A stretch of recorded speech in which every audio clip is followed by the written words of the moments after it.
உலகெங்கும் வாழக்கூடிய பக்தி ஒளி நேயர்கள் அனைவருக்கும் வணக்கம். நான் உங்கள் டாக்டர் ராஜ்குமார் சிவாச்சாரியார் பேசுகிறேன்.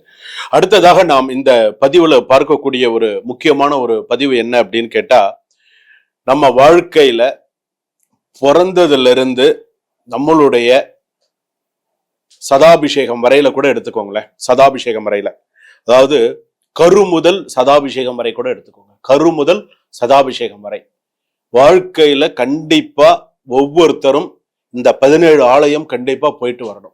வாழ்க்கையில இந்த 17 ஆலயத்திற்கு உங்களுடைய வாழ்நாள்ல கண்டிப்பா நீங்க போயிட்டு வரணும். நீங்க போயிட்டு வந்தால் சிறப்பு. கரு முதல் சதாபிஷேகம் வரை. ஸோ உங்களுக்கு எதுல போகணும், எப்படி போகணும், என்ன பண்ணணும், எதுக்கெல்லாம் என்னென்ன விசேஷங்கள், என்னென்ன காரணத்துக்காக எந்தெந்த கோவிலுக்கு போகணுங்கிற வரைக்கும் உங்களுக்கு விஷயத்த சொல்றது என்னுடைய கடமை. நீங்க அந்த ஊர் பக்கத்துல இருக்கீங்கன்னு சொன்னா போகிறது உங்களுடைய கடமை. கண்டிப்பா நீங்க உங்களுடைய ஒரு மாற்றம் வரணும், ஒரு சேஞ்சஸ் இருக்கணும் அப்படின்னு சொன்னா நீங்க போயிட்டு வர்றது நல்லது. முதல் விஷயம், இப்ப கல்யாணம் ஆயிடுத்து. கல்யாணம் ஆன உடனே அடுத்த என்ன கேட்கறாங்க? கல்யாணம் ஒரு தம்பதிகளுக்கு கல்யாணம் ஆயிடுத்து. கல்யாணம் ஆன உடனே என்ன கேட்கறாங்க?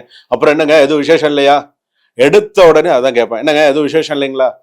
அந்த விசேஷம் வந்துடுத்துட்டு சொல்லுவேன், ஆமாங்க விசேஷம், இப்பதான் பொண்ணு 3 மாசம், சந்தோஷமான இல்லைன்னா சொல்லியிருக்காங்க, சுவாமிகிட்ட வேண்டாத கோவில் இல்லைங்க, போயிட்டு இருக்காங்க அப்படின்னு சொல்லுவாங்க. அதுக்கு நிறைய ஜாதகம் பார்த்து நிறைய பரிகாரங்கள் கோவில்கள்லாம் இருக்கு, அது வேற. இருந்தாலும் இந்த 17 கோவில்கள்னு சொன்ன பாருங்க, இதுல மிக முக்கியமான புதுமண தம்பதிகள் முதலாக நீங்க கல்யாணம் முடிச்ச உடனே நீங்க கோவிலுக்கு போற கோவில்னு ஒண்ணு இருக்கு. கல்யாணம் முடிஞ்சு நீங்க ஹனிமூன்லாம் போயிட்டு வாங்க, அதெல்லாம் வேற, அது செகண்டரி. நீங்க போறது, நான் சொல்றது கோவிலுக்கு போறது. கோவிலுக்கு போய் நம்ம ஆலயம் தொழுவது சாலவம் நன்று சொல்றோம் இல்லையா, அந்த இது கரு உருவாகணும். அந்த கோவிலுடைய பெயர் பாத்தீங்கன்னா கருவளர்ச்சேரி. அந்த ஊர் பேரே கருவளர்ச்சேரி. அந்த கோயிலுக்கு போயிட்டு வந்தீங்கன்னா உனக்கு புத்திர பாக்கியம், அந்த கருவை வளர்த்து கொடுக்கக்கூடிய அந்த கருவளர்ச்சேரி. அதுக்கப்புறம் நிறைய கோவில்கள்லாம் இருக்கு, அது வேற. ஆனா இந்த கோவிலுக்கு நீங்க போயிட்டு வாங்க, அமோகமா இருப்பீங்க. எப்போ கல்யாணம் ஆன புதுமண தம்பதிகள் ஃபர்ஸ்ட் கருவளர்ச்சேரி போயிட்டு வாங்க, ஃபர்ஸ்ட். அடுத்ததாக அந்த இப்போ இதுக்கு ஆயிட்டீங்க, அதாவது கல்யாணம் பண்ணியாச்சு, மாசமாவும் ஆயிட்டீங்க, ஒரு 3 மாசம் 4 மாசம் ஆயிடுத்து, 5 மாசம் கூட ஆயிடுத்து. அடுத்ததா நீங்க எங்க போகணும்னு கேட்டா, கருவை பாதுகாத்து சுகப்பிரசவம் அடைய, சுகப்பிரசவமா இருக்கும், திருக்கருகாவூர் போயிட்டு வாங்க. திருக்கருகாவூர் அந்த கருவை பார்த்து கொடுத்து அந்த அம்பாள் நல்லபடியா உங்களுக்கு வச்சிருக்கு. சரி, அடுத்ததாக குழந்தை பிறந்ததுக்கு அப்புறமா உடல்நிலையெல்லாம் ஆப்ரேஷன் பண்ணி பிறந்திருக்கும், நார்மலாக குழந்தை பிறந்திருக்கும். அந்த உடல்நிலை பாதிப்பு இல்லாம நோயற்ற வாழ்வே குறைவற்ற செல்வம். வைத்தீஸ்வரன் கோவிலுக்கு கண்டிப்பா போகணும். அடுத்ததான் எந்த கோவிலுக்கு போகணும்? வைத்தீஸ்வரன் கோவிலுக்கு போகணும். சரி, வைத்தீஸ்வரன் கோவிலுக்கு போயிட்டு வந்ததுக்கு அப்புறமா ஒரு குழந்தை பிறந்த உடனே அடுத்தது என்ன? அந்த குழந்தைக்கு ஞானம் வளரணும், ஞானம் இருக்கணும் அந்த குழந்தைக்கு. வாழ்க வளமுடன், வளர்க ஞானத்துடன் அடிக்கடி சொல்லுவேன். அந்த ஞானம்ங்கிறது வளர்றது, அந்த ஞானம் எங்க வளரணும்? சுவாமி மலையில இருக்கணும். அப்பனுக்கே பாடம் சொன்னவர் இல்லையா, ஞானம் வளரக்கூடிய கோவில் இல்லையா, அங்க போகணும், சுவாமி மலைக்கு போகணும். அடுத்ததாக கல்வி, கலைகள், வளர்ச்சி.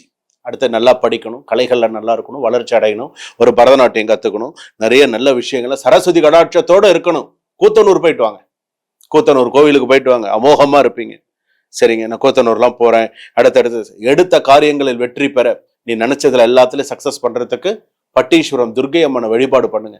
அதை விட அமோகம் வேற எதுவுமே இல்லை. நல்லா பட்டீஸ்வரம் துர்கை அமோகமா இருக்கும். சரி, உயர் பதவி அடைய, படிச்சு முடிச்சுட்டீங்க, அடுத்தது உயர் பதவி அடையணுமே. அடுத்த பதவி வேண்டாமா?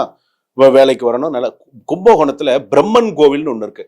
திருப்பட்டூர் பிரம்மா கோவில் வேற, பிரம்மன் கோவில்னு ஒண்ணு இருக்கு கும்பகோணத்துல. அது அங்க போயிட்டு அந்த இடத்துல போய் வழிபாடு பண்ணணும். சரி, அந்த வழிபாடு பண்ணினதுக்கு அப்புறமா செல்வம் பெறுவதற்கு, எனக்கு காசு பணம் தங்கணும், நான் ஒரு வீடு வாசல் வாங்கணும், நான் நன்னா இருக்கணும் அப்படின்னு சொன்னா வருஷத்துல ஒரு முறையாவது அவன் அந்த கோயிலுக்கு கண்டிப்பா போயே ஆகணும். அந்த கோவில் தான் உப்பிலியப்பன் கோவில். அந்த கோவிலுக்கு மண்ணை நீ மிதிச்சுட்டு வந்தாலே உனக்கு நன்னா வாழ்க்கையில நீ சிறப்பா இருப்ப, நோய் நொடி இல்லாம நன்னா இருப்ப. செல்வம் உனக்கு வரணும்னாலே உனக்கு அந்த உப்பிலியப்பன் கோவிலை நீ மறக்க கூடாது. அவ்வளவு விசேஷமான ஒரு கோவில். சரி, கடன் நிவர்த்தி பெற, எனக்கு கடன் நிறைய இருக்கு. இப்போ கல்யாணம் ஆயிடுத்து, குழந்தை எல்லாம் வந்தாச்சு, அடுத்து கடன் இல்லாம இருக்குமா? கடன் இல்லாத வாழ்க்கை வாழ முடியும்? கடனோட தானே இருக்கும், ஏதாவது ஒரு கடன் இருக்கும் இல்லையா? அந்த கடன் நமக்கு ரொம்ப அதிகம் இல்லாமல் இருப்பதற்கு திருசேரை சரபேஸ்வரர், திருசேரையில இருக்கக்கூடிய சரபேஸ்வரர் வழிபாடு மிக சிறப்பு. அடுத்ததாக இழந்த செல்வத்தை மீட்க. பணம் என்னை விட்டு போயிடுச்சுங்க, 10 லட்சம் 1 கோடி 2 கோடி என்னை ஏமாத்திட்டான், பணமே எனக்கு வரலங்க, பணமே எனக்கு கிடைக்கல அப்படின்னு சொன்னா சரணாகதி அடையக்கூடிய 2 கோவில் சொல்றேன். அந்த இதுக்கு 2 கோவில் நீங்க போகணும். ஒண்ணு வந்து பாத்தீங்க அப்படின்னு சொன்னா திருவிடை மருதூர் மகாலிங்க சுவாமியும், சீர்காழியில இருக்கக்கூடிய சட்டநாதர சுவாமியும் உங்களை கைவிட மாட்டார். இதெல்லாம் இந்த கோவில், நான் சொல்லக்கூடிய கோவில்கள்லாம் அவ்வளோ ஒரு விசேஷமான ஒரு விஷயம். சரி, அடுத்ததாக வந்து பாத்தீங்கன்னா பெண்கள் நற்சமயத்தில் ருது ஆகிறதுக்கு, இப்போ இந்த ருது அப்படின்னு சொல்றது வந்து ஏஜ் அட்டன் பண்றதுன்னு சொல்றோம்ல, அந்த ருது ஆகிறது, இந்த சில விஷயங்களை நல்ல ஒரு சந்தோஷமா நல்லபடியா அமையறது அப்படின்னு சொல்லுவாங்க. அதுக்கு வந்து பாத்தீங்கன்னா ஒரு கோவில் இருக்கும். ஒரு பொண்ணு நல்ல டைம்ல ஏஜ் அட்டன் பண்ணணும், நன்னா இருக்கணும், அந்த குழந்தை நோய் நொடி இல்லாம நல்ல மாங்கல்ய பலத்தோட நன்னா இருக்கணும் அப்படின்னு சொன்னா கும்பகோணத்துல காசி விஸ்வநாதர் கோவில்ல நவக்கன்னிகைன்னு இருக்கு, விசேஷமான கோவில். அந்த கோவிலுக்கு போயிட்டு வரணும். போயிட்டு வந்தா அந்த ருது பிரச்சனைகள் அவளுக்கு தீரும். அதே போல திருமண தடைகள் நீங்க நம்ம எங்க போவோம், அதே இடத்துல திருமணஞ்சேரி விசேஷமான, இன்னைக்கும் பேரு சொல்லக்கூடிய ஒரு கோவில் திருமணஞ்சேரி. நல்ல கணவனை அடைய, நல்ல கணவன் எனக்கு அமையணும்னு சொன்னா ஆதி கும்பேஸ்வரர் மங்களாம்பிகையை வழிபாடு செய்தால் அவர்களுக்கு சிறப்பு. அடுத்ததாக வந்து பாத்தீங்க அப்படின்னு சொன்னா நல்ல ஒரு சில தம்பதிகள் நல்ல ஒன்று சேர நல்ல சந்தோஷமா நல்ல ஒரு இதா இருக்கிறதுக்கு திருவலஞ்சுழி அப்படின்னு இருக்கு, அந்த கோயிலுக்கு போறது. ஏவல் பில்லி சூன்யம் செய்வினை கெட்ட கோளாறுகள் அப்படின்னு நம்ம சொல்லும் போது ஐயாவாடி பிரத்யங்கரா கோவில் மாதிரி ஒரு கோவில். இன்னைக்கும் அமாவாசையில, இன்னைக்கும் மிளகாயில ஹோமம் நடக்கக்கூடிய எல்லா இடத்துலயும் நடக்கிறது, அந்த மண்ணை மிதிச்சுட்டு வருதுங்கிறது ஒரு தனி சிறப்பு. அடுத்ததாக கோர்ட்டு வழக்கு நியாய எல்லா விஷயத்திலும் எனக்கு வெற்றி பெறணும் அப்படின்னு சொன்னா திருபுவனத்துல இருக்கக்கூடிய சரபேஸ்வரர் வந்து பார்த்தீங்கன்னா ரொம்ப விசேஷமானது. அதே போல இன்னொரு விஷயம் வந்து என்ன அப்படின்னு கேட்டா, ஒரு தம்பதிகள், ஒரு பிரிந்திருக்கக்கூடிய தம்பதிகள் ஒன்று சேரணும். சில விஷயங்கள்ல எனக்கு ரொம்ப ஒரு இதா இருக்கு, ஒரு கெட்டதா சில விஷயங்கள் இருக்குன்னு சொல்லும்போது திருச்சத்தி முற்றம் அப்படின்னு ஒரு ஊர் இருக்கு. பிரிந்த கணவர்கள் ஒன்று, கணவன் மனைவி சில விஷயங்கள்லாம் ஒரு நல்ல சந்தோஷமா இருக்கணும், ஒரு நல்ல விஷயங்கள்லாம் இருக்கணும் அப்படின்னு சொல்லும்போது, இப்ப நான் சொல்லி இருக்கக்கூடிய கோவில் வந்து பாத்தீங்கன்னா 17 ஆலயமும் வாழ்க்கையில நீங்க ஒரு முறையாவது போயிட்டு வர்றது.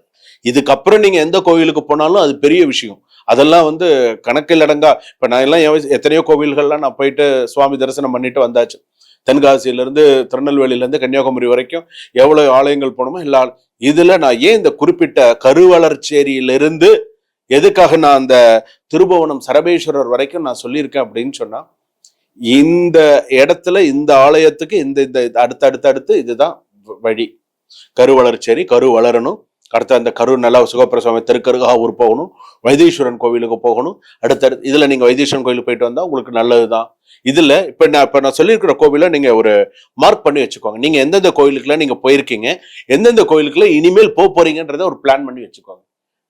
எத்தனை பேருக்கு குழந்தை இல்லையோ இப்போ ஒரு பிள்ளையார் சொல்லி போட்டு வச்சுக்கோங்க. நான் கருவளர்ச்சேரி போறேன், போய் நான் அங்க போய் பரிகாரம் பண்ணிட்டு வரேன், சுவாமி ஆத்மார்த்தமா பிரார்த்தனை பண்ணிட்டு வரேன். இந்த பக்தி ஒளி சேனல் பார்க்கக்கூடிய அத்தனை பேருக்கும் சொல்றேன், என்னைக்குமே கோயில் இல்லாத ஊர்ல குடி இருக்காது. ஆலயம் தொழுவது சாலவும் நன்று. நேரம் கிடைக்கும் போது எல்லாரும் எத்தனையோ கோவில்கள் இருக்கு, பார்த்துட்டே வரோம், ஆனா உள்ள போக முடியாது. ஆனா நமக்கு அது ஒரு பாக்கியம் கிடைக்கிறது, யாரு மூலமாவது நமக்கு அந்த ஒரு பாக்கியம் கிடைக்கிறதுன்னு தாராளமா பெரிய விஷயம். இன்னும் நிறைய இருக்கு, சொல்லிட்டே போலாம். யம பயம் நீங்க ஸ்ரீவாஞ்சியம் போயிட்டு வரணும். யம தர்மனுக்குன்னு இருக்கக்கூடிய கோவில் வாஞ்சிநாத சுவாமி, மங்களாம்பிகா சமேத வாஞ்சிநாத சுவாமி விசேஷமான கோவில். நிறைய கோவில்கள் இருக்கு. ஆனால் நம்ம சொல்லக்கூடிய முக்கியமான சில கோயில்கள் இந்த இடத்துக்கு நம்மளுடைய பக்தி ஒளி நேயர்கள் அனைவருமே நீங்க போயிட்டு உங்க வாழ்க்கையில நீங்க மேல மேல அமோகமா இருக்கணும். வாழ்க வளமுடன்.